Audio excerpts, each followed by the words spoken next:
하나님께서 우리에게 선물을 주셨는데 선물 중에 선물은 성령의 선물입니다. 성령께서 우리에게 오신 것은 나로 하여금 예수를 믿고 구원받도록 하기 위함이고, 내가 만난 예수 그리스도를 또 다른 사람에게 증거해서 그들도 구원받도록 우리를 사용하시기 위해서 성령께서 오셨습니다. 그래서 예수님께서 말씀합니다. 성령이 너에게 임하면 너희가 권능을 받고 예루살렘과 온 유다와 사마리아와 땅끝까지 이르러 내 증인이 되어야 하리라. 성령 충만한 성도, 성령 충만한 교회는 늘 복음 전하는 데 관심을 갖고 예수를 증거하는 일에 관심을 갖는 성도요 교회인 줄 믿습니다. 자, 베드로가 오늘 유대인들에게 십자가의 복음을 선포합니다. 너희가 죽인 십자가에 못 박아 죽인 예수를 하나님이 살리셨고 그는 우리의 주가 되시고 그리스도가 되게 하셨다. 자, 그들이 십자가에 죽인 예수를 하나님이 살리셔서 우리의 주가 되고 그리스도가 되게 했다는 말을 들었을 때 말씀을 듣는 사람들 속에 찔림이 일어났습니다. 자, 우리 37절 말씀 같이 한번 읽죠. 시작. 그들이 이 말을 듣고 마음에 찔려 베드로와 다른 사도들에게 물어 이르되 형제들아 우리가 어찌할꼬 하거늘. 자, 그들이 이 말을 듣고, 자, 이 말은 조금 전에 특히 36절에서 베드로가 그들에게 전했던 십자가의 복음이죠. 너희가 죽인 예수 하나님이 우리의 주가 되시고 그리스도가 되게 했다. 이 말씀을 듣고 마음에 찔려. 여러분, 우리가 말씀을 듣다가 마음에 찔리는 것은 기분 나쁜 일입니까? 은혜 받는 일입니까? 좋은 일입니까? 나쁜 일입니까? 진짜로 그렇습니까? 찔려도 괜찮습니까? 예. 왜 그렇습니까? 이건 하나님께서 우리를 살리는 일이요, 수술하는 일이요, 우리를 교정시켜가는 은혜죠. 그래서 말씀을 듣다가 찔림이 올 때 화내지 마시고 감사하시고 찬양하시고 할렐루야 박수치는 여러분도 이를 주의 이름으로 축원합니다. 그래요. 근데 이 찔림이 언제 왔다고요? 하나님의 말씀을 들을 때. 우리가 하나님의 말씀을 그래서 잘 들어야 되겠죠? 그렇죠? 하나님의 말씀을 들어야 찔림이 오잖아요. 은혜가 오잖아요. 예. 근데 세상 이야기는 아무리 들어도 찔림도 없고 은혜도 없어요. 구원도 없어요. 그런데 하나님의 말씀은 희한한 능력이 있어요. 예. 우리 속에 찔림을 주고 내 삶을 교정시키고 나를 변화시키고 새롭게 해요. 하나님의 말씀은 천지를 창조한 능력의 말씀이요, 죽은 자를 살리는 생명의 말씀이기에 말씀을 들으면 죽은 자가 살고 병든 영혼이 고침받는 역사들이 일어납니다. 그래서 성경이 뭐라고 말합니까? 귀 있는 자는 성령이 교회에게 하신 말씀을 들을지어다 그랬죠. 여기서 말하는 이 귀는 무슨 귀입니까? 육신의 귀를 말하는 게 아니죠. 마음의 귀, 말씀을 듣고 싶어하는 믿음의 귀를 의미하는 거죠. 아멘. 오늘도 주일날 교회 나오면서 이런 기대감 가지고 나오셨죠? 오늘 가면 목사님을 통해서 무슨 말씀을 나에게 줄까? 여러분, 이런 기대감을 가지고 나와야 돼요. 이게 지금 성령이 교회에게 하시는 말씀을 들을 수 있는 귀예요. 믿음이 자라지 않는 분들이 한 가지 공통점이 있어요. 말씀 듣는 가치를 몰라요. 그리고 말씀 듣는 일에 우선순위도 두지 않아요. 중요하게 여기지 않아요.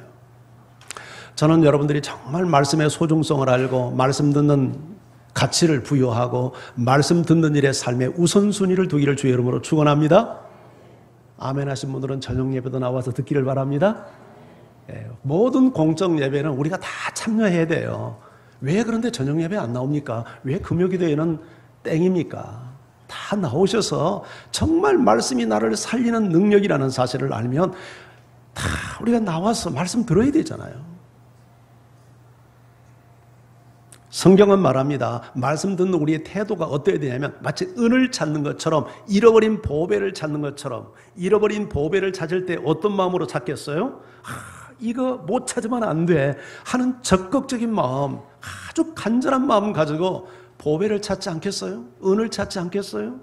이런 마음 가지고 오늘도 내가 교회 가서 말씀 들을 때 한 말씀이라도 놓치면 안 돼. 나는 다 듣고 내게 주신 말씀을 내 삶에 적용할 거야 하는 마음으로 여러분이 말씀을 듣기를 바랍니다. 그런데 참 안타까운 것은 말씀 듣는 시간에 조는 분들이 있어요. 이해해요. 사람이 육체를 가졌으니까 어젯밤에 잠을 설쳤다든지 피곤하면 뭐 졸 수 있죠. 그걸 말하는 게 아니에요. 습관적으로 졸아요. 찬송 부를 때는 안 조는데 설교만 시작되면 아낌없이 눈 감고 졸아요. 이거 좋은 일이에요? 나쁜 일이에요? 이거 보통 나쁜 일이 아니에요. 왜 나쁜 일이에요? 그거 마귀가 지금 말씀을 빼앗는 거거든요. 말씀은 성령의 검이잖아요. 영적 전쟁을 하는데 무기를 가져야 되는데 말씀의 칼을 내가 딱 소유해야 마귀가 꼼짝을 못하는데 마귀가 무장해제를 시킨다고요. 졸아라. 잘 존다. 아주 은혜 받고 있구나. 잘 존다. 마귀가 준 은혜 받으면 되겠어요. 예. 그러니까 정말 이거 습관적으로 저런 분들은 기도해야 돼요. 이게 보통 일이 아니에요. 예. 내가 영적으로 망하는 길이에요. 또 설교 시간에 눈은 멀쩡멀쩡 뜨는데 설교가 전혀 안 들어와. 딴 생각하느라고 잡념에 사로잡혀서. 뭐가 그리 귀한 전화예요? 설교 듣다가 전화벨 울리면 귀에 대고 이렇게 나가는 분들이 있어. 그 여러분 설교 시간에 전화 안 만나고 망합니까? 말씀의 가치를 모르는 거예요. 예. 영화 보다가 뭐 여러분 밖에 나가는 분이 있어요? 드라마 보다가 그런 분이 있어요? 전화 울려도 보지도 않아.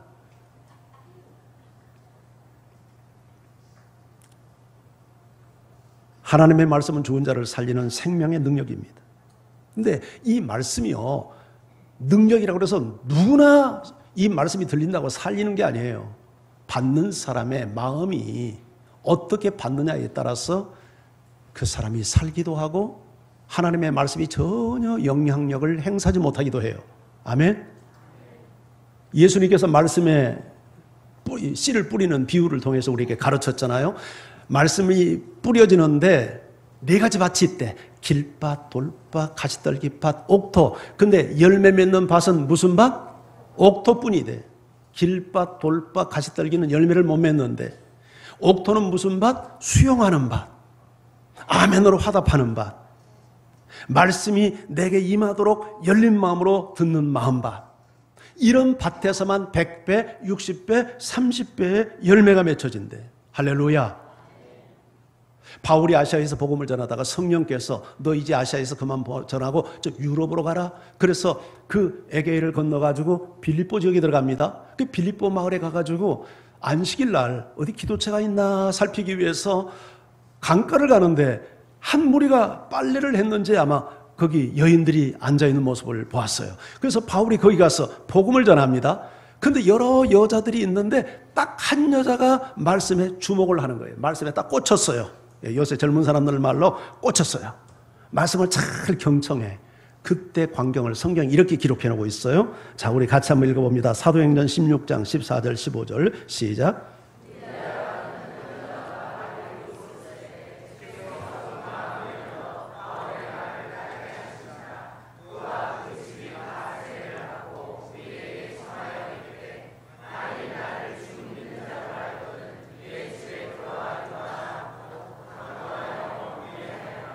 자, 루디아라고 하는 여자가 지금 말을 듣고, 이 말은 바울이 전하는 복음을 듣고, 듣는 귀로 듣는 게 아니야.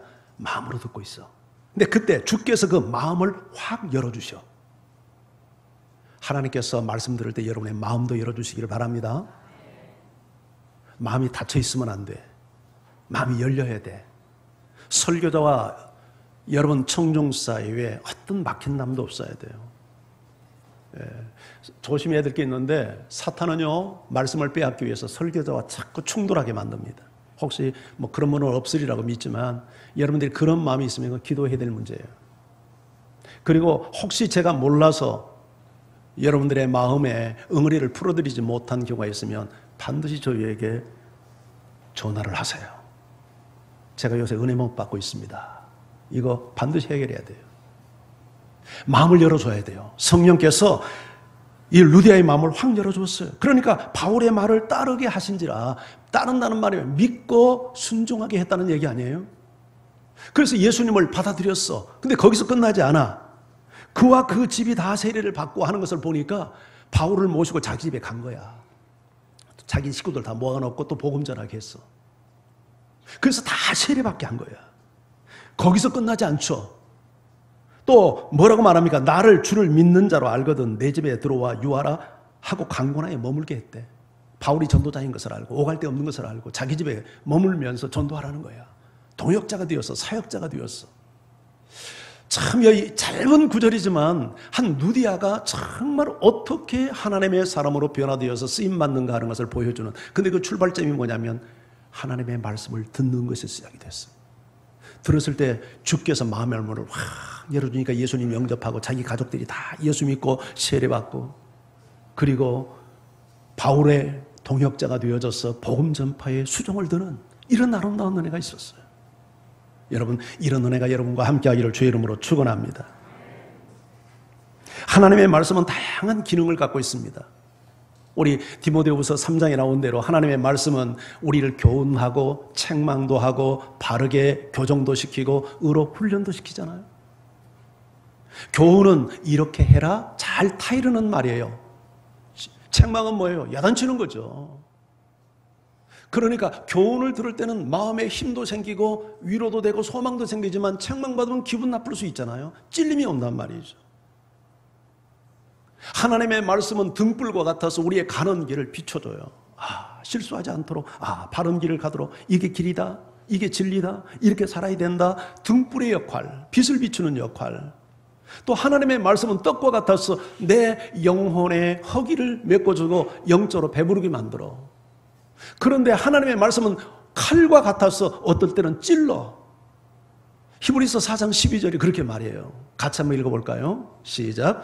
하나님의 말씀은 살아있고 활력이 있어 좌우의 날선 어떤 검보다 예리하여 혼과 영과 및 관절과 골수를 찔러 쪼개기까지 하며 또 마음의 생각과 뜻을 판단하나니.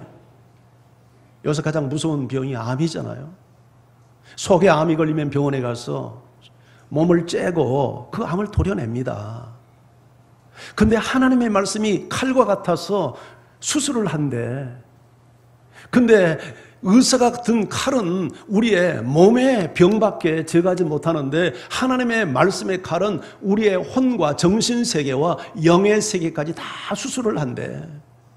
우리 마음을 수술하고 생각을 수술해낸대. 하나님의 말씀이 칼과 같이 우리를 찌를 때 그것은 우리를 살리는 역사이지 죽이는 역사가 아니에요. 말씀을 듣고 찔림을 받을 때 기분 나빠해서는 안 돼. 변명하려고 하면 안 돼. 하나님의 말씀 앞에서 아멘으로 화답하고 무릎 꿇어야 돼. 그러면 내가 사는 역사가 일어나요. 할렐루야. 하나님의 말씀은 내 안에 숨겨지는 죄악의 종양들을 제거해냅니다. 종양들을 제거해내요. 그런데 어떤 경우에는요, 말씀을 들어도 전혀 이렇게 깨달음도 없고 찔림도 없는 경우가 있어요. 있어요, 없어요? 예, 그 있어요 하는 분 누구예요? 예, 이해해요. 괜찮아요. 웃으려고 한 소리예요. 근데 이게 교회를 다니면서도 하나님의 말씀에 대한 관심도, 깨달음도, 감동도, 때로는 기분 나쁜 일도 없어요. 이게 진짜 문제예요. 이건 적어도 하나님의 은혜가 차단됐다는 거예요. 그 영이 죽어있다는 거예요. 영이 살아있고 하나님의 은혜가 임한 사람은 그렇게 할 수 없어요. 예수님이 마가복음 4장에서 이런 말씀합니다. 하나님 나라의 비밀은 너희에게는 알려졌지만 외인들에게는 아니다. 그들은 들어도 알지 못하고 보아도 알지 못하고 들어도 깨닫지 못하게 하려 함이라. 하나님의 말씀을 듣고 깨닫고 찔림도 받고 감동도 받는 것이 은혜이지, 감동도 없고 찔림도 없고 깨달음도 없고 느낌도 없고 그냥 이러다가 가는 건 이건 큰 문제란 말이죠. 이런 분이 여러분 가운데 단 한 분도 없기를 주의 이름으로 축원합니다. 사람은요, 죄가 있어서 끊임없이 자기 자신을 숨기고 위장하며 살아갑니다. 내 안에 있는 죄들이 없는 사람 없어요. 다 죄인들이 있어요. 우리가 이것들을 다 드러낸다면 부끄러워서 살 수 없을 죄들이 다 있어요. 근데 그걸 교양이라는 것과 매너라는 것으로 아주 교묘하게 숨기면서 살아가요. 근데 그걸 언제 들춰주냐면 하나님의 말씀이 찔러주는 거예요.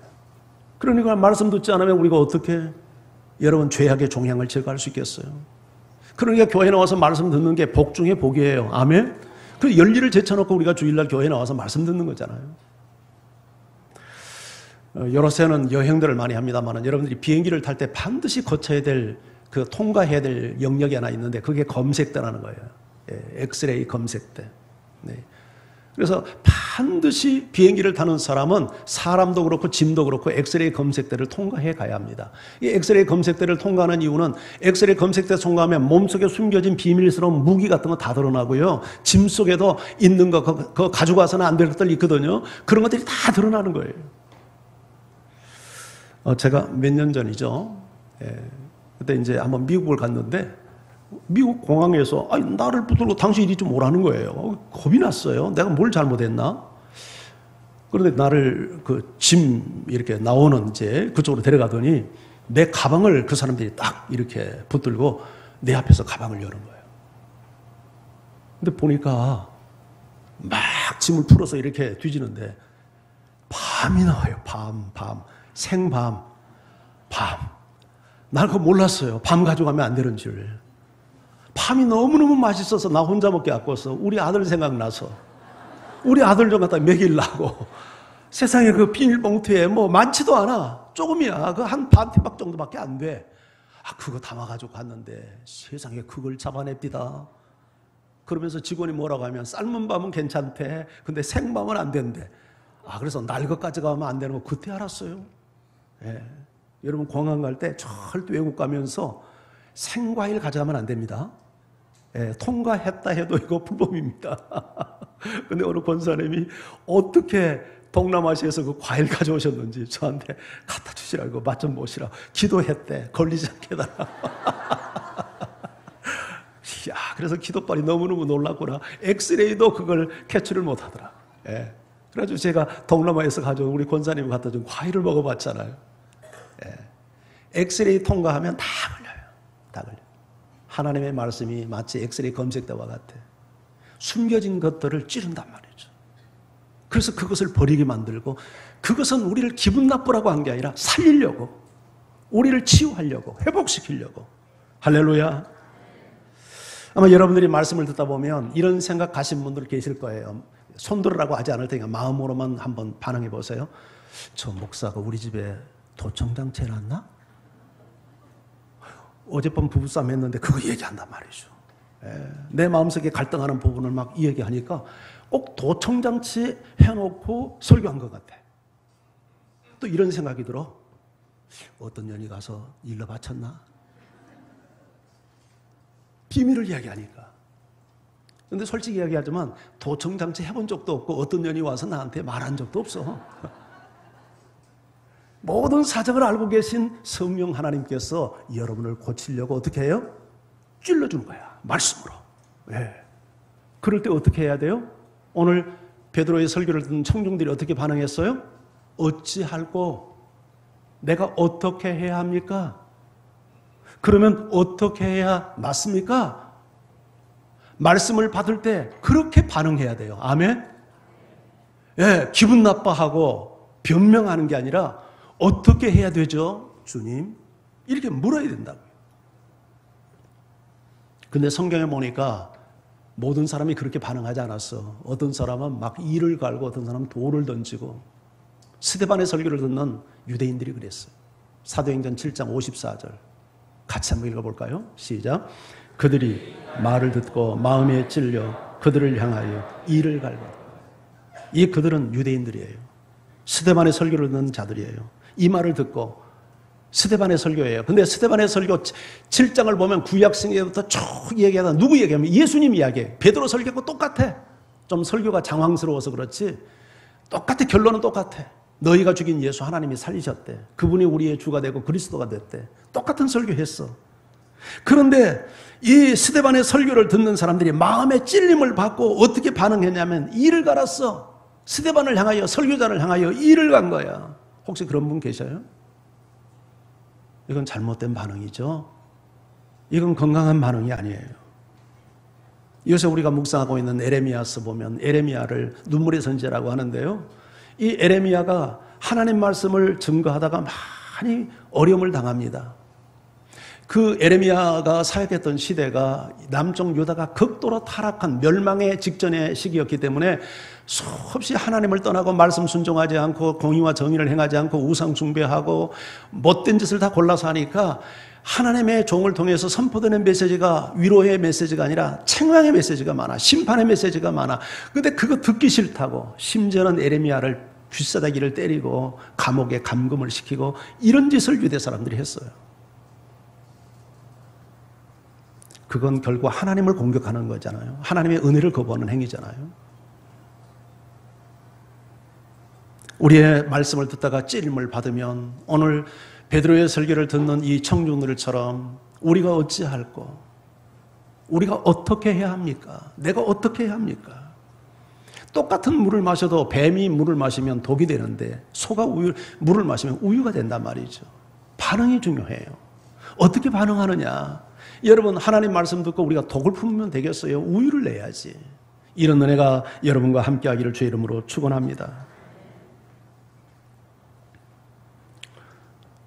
베드로의 설교나 스데반의 설교는 같다고 그랬죠. 다른 것이 있는데 청중들의 반응이 달랐어요. 그들의 마음밭이 달라요. 베드로의 설교를 들었던 사람들은 마음은 옥토와 같은데 스데반의 설교를 들었던 사람들의 마음은 너무 강팍한 길밭 같았어요. 길밭 같았어요. 우리가 말씀을 받을 때 조심해야 될 게 있는데 말씀의 평가자가 되면 안 돼요. 예. 지난주 외부 강사가 오셨죠? 예, 이 설교 잘하네. 담임 목사보다 낫네. 이렇게 들으면 안 돼요. 예. 그건 설교를 평가하는 거예요. 그 목사님을 통해서 우리에게 주는 메시지가 뭔가 그걸 듣고 반응을 해야 돼요. 미국에서 한참 영적 부흥이 일어났던 19세기 조나단 에드워드라는 목사님이 계셨는데 사실 이 목사님 때문에 19세기 대각성 부흥운동이 미국 땅에서 일어났어요. 근데 이 목사님은요 막 위대한 부흥사가 돼가지고 막 불로를 주장하는 분이 아니에요. 설교를 하는데 항상 원고 설교에 청중 보지도 않아요. 안경을 내려뜨리고 호롱불을 켜놓고 원고를 읽어요. 항상 그래요. 설교를 그렇게 해요. 어느 날이었어요. 진노하시는 하나님의 손에 붙들린 죄인들. 이런 주제. 이 주제가 좀 뭔가 좀 심상찮아요. 예. 진노하시는 하나님의 손에 붙들린 죄인들. 이 설교를 듣는데 여기저기서 눈시울을 적시고 손수건으로 눈물을 닦고 흐느끼는 소리가 점점 소리가 강해지더니 통곡 소리가 들렸어요. 에드워드 목사님이 설교를 할 때마다 이런 일이 일어나요.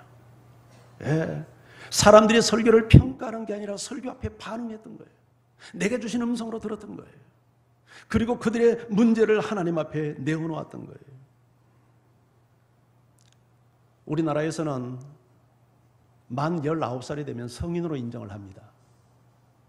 근데 성인과 성숙은 같습니까? 다릅니까? 자, 성인과 성숙은 같습니까? 다릅니까? 이건 다릅니다. 물론 성인이 되면 성숙할 수 있는 가능성은 높습니다. 근데 반드시 성인이 되었다고 반드시 성숙한 것은 아닙니다.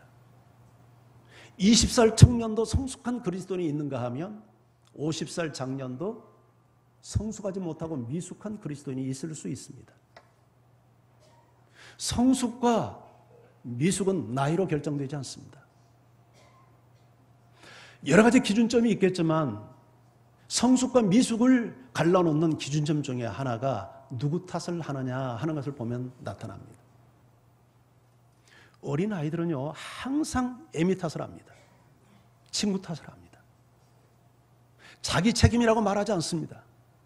그런데 어른이 되어서도 자꾸 남을 탓을 하는 사람이 있습니다. 내가 불행한 것은 부모 잘못 만나서, 내가 불행한 것은 저 인간 남편 잘못 만나서, 내가 이렇게 고통 속에 사는 것은 자식 때문에, 직장 생활이 재미없는 것은 저 사장, 저 인간 때문에, 교회 생활이 흥미롭지 못한 것은 저 목사 때문에 자꾸 이렇게 탓을 합니다.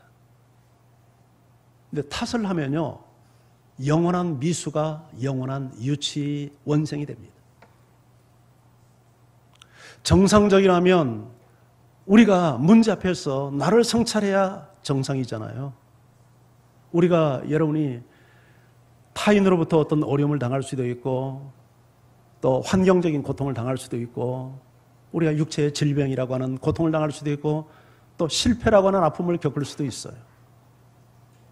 이런 어려움을 당할 때 우리가 어떻게 반응하는 게 옳습니까? 정말 저 인간이 나를 저렇게 괴롭히지? 이게 아니라 저렇게 못된 사람을 통해서도 나를 보게 하는구나. 내가 그래 보니까 부족했어. 내가 연약했어. 내가 말의 실수가 있었던 것 같아. 내가 좀 더 지혜롭지 못했어. 이렇게 자신을 성찰하면 자신이 성장해 가잖아요. 할렐루야? 근데 문제 앞에서 모든 것을 남에게 탓을 돌리면 절대 이 사람은 자기 변화가 불가능해요. 성숙할 수가 없어요. 이런 사람을 성인 아이라고 그러잖아요. 심리학에서 성인 아이는 문제합니다. 어른은 몸은 겉모습은 어른인데 생각과 말하는 것과 행동하는 것이 애 같은 행동을 하는 건 정신세계에서는 그건 문제로 보는 거예요. 그건 질병이에요. 어른이 됐으면 어른다운 행위를 하고 어른다운 처신을 하고 어른답게 말하고 어른답게 행동해야 그게 성인이지. 이게 성인이 되면 성숙한 사람이 돼야 되잖아요.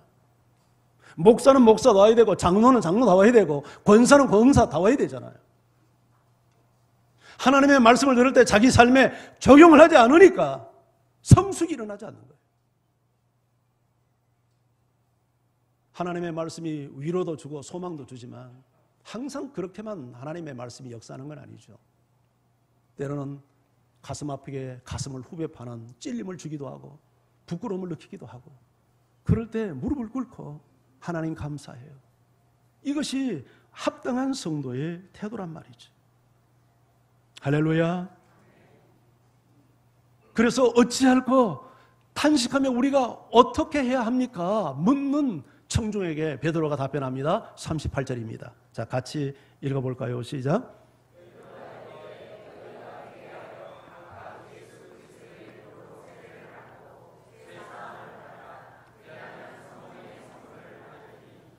네 가지를 얘기했죠. 첫째 뭐예요? 회개하라. 두 번째, 세례받아라. 세 번째, 죄사함 받아라. 네 번째, 성령의 선물을 받으리라. 하나님의 말씀을 듣고 찔림을 받았을 때 제일 먼저 해야 될 일은 회개하는 일이에요. 이게 답이에요. 회개가 뭐예요? I am sorry. 미안해요. 이게 회개가 아니에요. 미안한 감정을 갖는 거 회개 아니에요. 후회하는 것 회개 아니에요. 진정한 회개는 돌이키는 거예요. 변화예요. 가는 길을 돌아서는 거예요. 얼마나 많은 사람들이 I am sorry 하고 끝납니까? 그건 회개가 아니에요. I am sorry 첫날 백날 해요. 그건 변화가 없어요. 진정한 회개는 회개에 합당한 열매를 맺는 거예요. 돌아서는 거예요. 행동의 변화를 가져오는 거예요. 끊을 것은 끊고 버릴 것은 버리고 돌이킬 것은 돌이키고 이런 결단이 우리 속에 나타날 때 그걸 진정한 회개라고 해요. 하나님의 말씀이 여러분의 마음을 찌를 때 변명하지 않기를 바랍니다. 저항하지 않기를 바랍니다. 회개할 수 있기를 바랍니다. 회개에 합당한 열매를 맺기를 바랍니다. 그럴 때 치유가 일어납니다. 회복이 일어납니다. 구원의 역사가 일어납니다. 내가 바뀌면 다 바뀌는 거예요.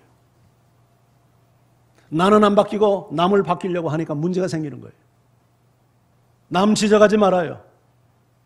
남의 눈에 있는 티끌 공격하지 말아요.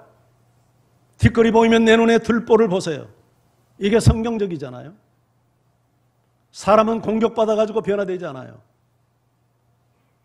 사람은 사랑과 긍휼 앞에서 바꿔지는 것이지 지적받는다고 바꿔지는 거 아니에요.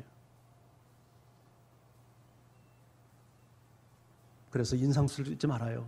사람들 볼 때 웃고 대하고 편안하게 대하고 격려해주고 정말 문제가 보이면 내가 기도하지 못해서 그렇구나 기도해주고 축복해주고 그런 태도를 가져요. 어떤 사람은 자기 책임지겠다고 자살해버리는 사람이 있어, 가룟 유다처럼. 그건 신앙 아니에요. 절대 죄는 자기가 책임 못 져요. 죄를 해결할 수 있는 유일한 방법은 예수 그리스도 앞에 가는 방법밖에 없어요. 주님 앞에 가서 내어놓고 인정하고 하나님의 용서를 구하고 돌았으면 어떤 죄도 용서받지 못할 죄가 없어요.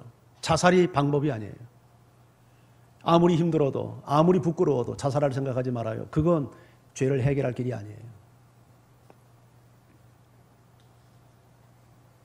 우리가 진정한 회개 없이는 하나님을 만날 수가 없잖아요. 그래서 반드시 회개를 해야 돼요. 신앙은 하나님과의 관계와 인간의 관계가 분리되어 있지 않아요. 사람을 대하는 태도가 궁극적으로 하나님 대하는 태도예요. 그래서 예수님이 산상수훈에서 이런 말씀했죠. 형제를 향하여 노하고 나가라고 욕하고 그리고 미련한 놈이라고 저주하고 이런 인간은 심판을 면치 못할 거다. 그래서 너희가 예물을 제단 앞에 드리려고 하다가 형제에게 원망 들을 일이 생각나거든 어떻게 하라고? 그대로 앉아서 예배하라고? 아니요. 예물을 옆에 놓고 누구한테 먼저 가라고? 형제에게 먼저 가서 화목하고 화해하고 악수하고 용서를 구하고 그리고 와서 예물 드리라는 거예요. 인간관계가 깨져 있으면 하나님과의 관계도 정상화할 수 없다는 거 아니에요? 혹시 이 시간 설교를 듣는 여러분 가운데 뭔가 형제에게 얽힌 마음, 풀지 못하는 감정, 화해의 악수를 하지 못하고 찜찜하고 보면 외면하고 말을 섞지 않고 이런 관계에 있으면서 하나님을 예배하는 분들이 있습니까? 그렇게 하면 안 됩니다. 이건 하나님을 우롱하는 행위입니다. 말씀 앞에 순종해야 합니다. 체면이 좀 구겨도 자존심 좀 상해도 마음에 상처가 있어도 내가 먼저 가서 화해의 악수를 내밀면 관계가 회복되어집니다. 할렐루야. 이게 우리가 하나님 앞에 갖는 회개잖아요. 회개. 이렇게 회개는 그렇게 하는 거예요. 그냥 마음으로만 미안해. 다음부터 조심하지. 이게 아니에요. 관계 속에서 문제가 생겼으면 내가 누군가에게 분명히 상처를 입혔고 아픔을 주었으면 그 관계를 해결해야 되는 거예요. 그래야 해결이 되는 거예요. 그게 진정한 회개예요. 빚을 남의 돈 빌렸으면 빚을 갚아줘야 그게 되는 거지. 미안해요. 제가 없는 거 그런 거 좀 이해해요. 이게 무슨 회개예요.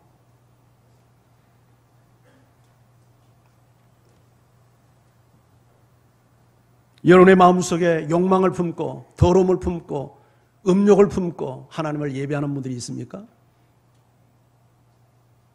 그건 하나님을 우롱하는 행위예요. 인간의 문제가 해결되지 않으면 하나님도 너 나한테 그렇게 예배하려고 하기 전에 빨리 가서 네 문제 좀 해결하고 와. 그게 산상수훈에서 예수님이 말씀했던 내용이잖아요. 원망 들을 일이 있으면 예물을 좀 놓고 먼저 가서 화해해라, 화목해라. 그리고 와서 예물을 드려라. 우리가 이렇게 말씀 앞에 순종하면 얼마나 우리의 삶이 아름답고 정말 거룩한 삶이 되고 세상 모든 사람에게 흠모할 만하고 존경받는 삶이 되겠습니까? 어느 분이 주기도문을 하다가 마치 생선을 먹다가 가시가 걸린 것처럼 기도가 걸렸어요. 어느 대목이냐면 우리가 우리의 죄를 사하여 준 것 같이 우리 죄를 사하여 주옵시고 하는데 우리가 우리의 죄를 사하여 준 것 같이 하는데 다음 기도를 못 하겠는 거예요. 왜냐하면 자기 마음에 풀지 않는 감정의 응어리가 있는 형제가 있었기 때문이죠. 몇 달을 끙끙 앓았어요. 주기도문이 나올 때마다 몸살을 앓았어요. 근데 이분이 감사한 것은 말씀 앞에 무릎을 꿇었습니다. 형제를 찾아가서 상처난 응어리 된 마음을 풀었어요. 용서했어요. 그제서야 목에 걸린 가시가 내려간 것처럼 주기도문이 됐어요. 우리가 우리의 죄를 사하여 준 것 같이 우리 죄를 사하여 주옵시오가 술술술 나온 거예요.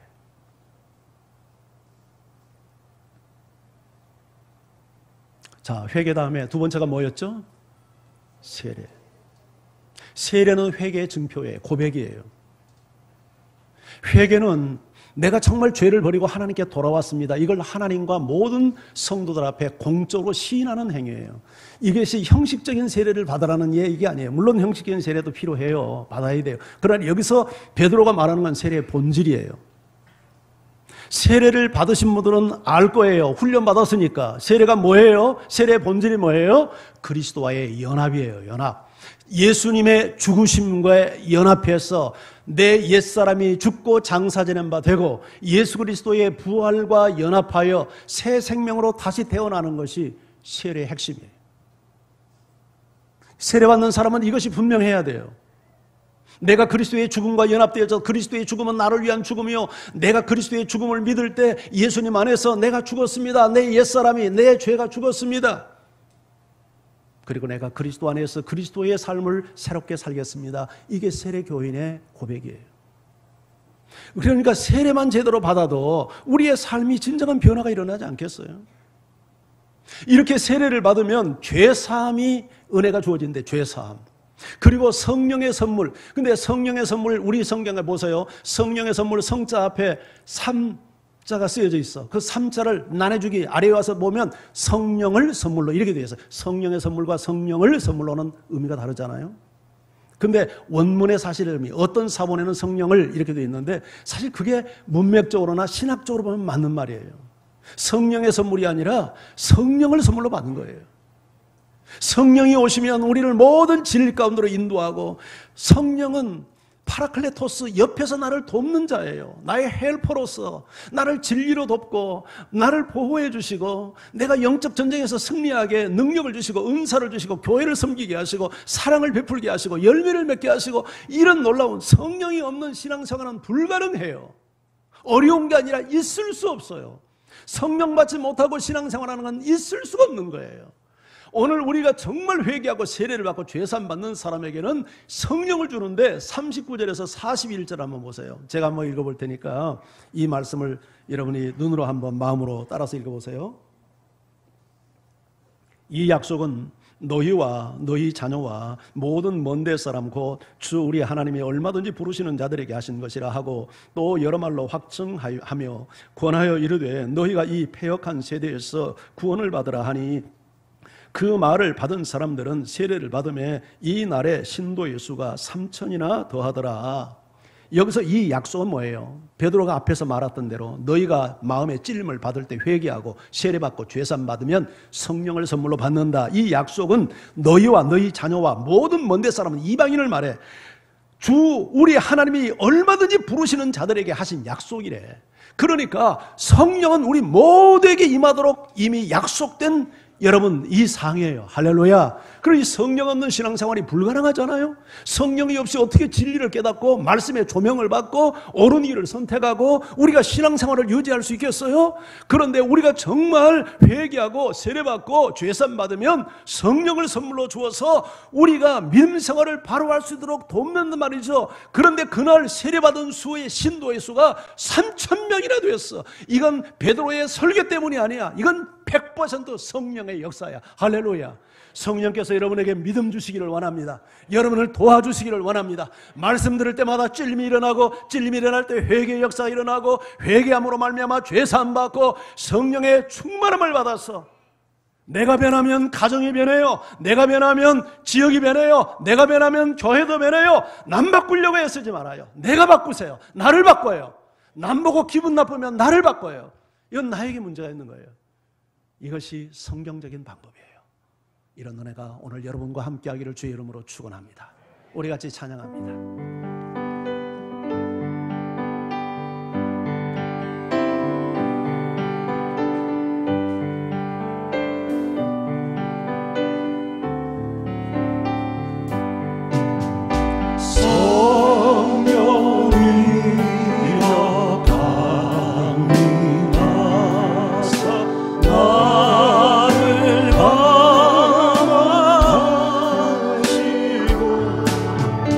내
말씀을 듣고 찔림이 온다는 건 은혜입니다. 축복입니다. 나를 살리는 하나님의 은총이에요. 깨닫지 못하는 게 문제고 찔림이 없는 게 문제예요. 하나님의 말씀은 위로와 소망도 주지만 찔림도 줘요. 감사해야 돼요. 어떻게 해야 됩니까? 변명하지 마세요. 회개해야 돼요. I am sorry가 아니에요. 회개는 바꾸는 거예요. 체인지예요. 길을 돌이키는 거예요. 죄를 버리고 하나님께 나아가는 거예요. 이런 사람에게 하나님은 죄사함의 은총과 함께 성령을 부어주셔서 우리로 하여금 능력 있는 패역한 세대에서 참된 구원의 역사를 경험하도록 하는 겁니다. 여러분, 진정한 구원은 패역한 세대에서의 구원이에요. 악하고 비뚤어진 세상에서 우리가 거룩한 삶을 살고 능력 있는 삶을 사는 것이 참된 구원받은 성도의 모습이에요. 이런 단계까지 가야 돼요. 이 시간 이 일을 위해서 하나님, 내가 말씀 앞에서 회개로 반응하게 하시고 성령 충만 주어서 능력 있는 구원의 삶을 살아가도록 도와달라고 우리 다같이 기도하며 주 앞에 나갑니다.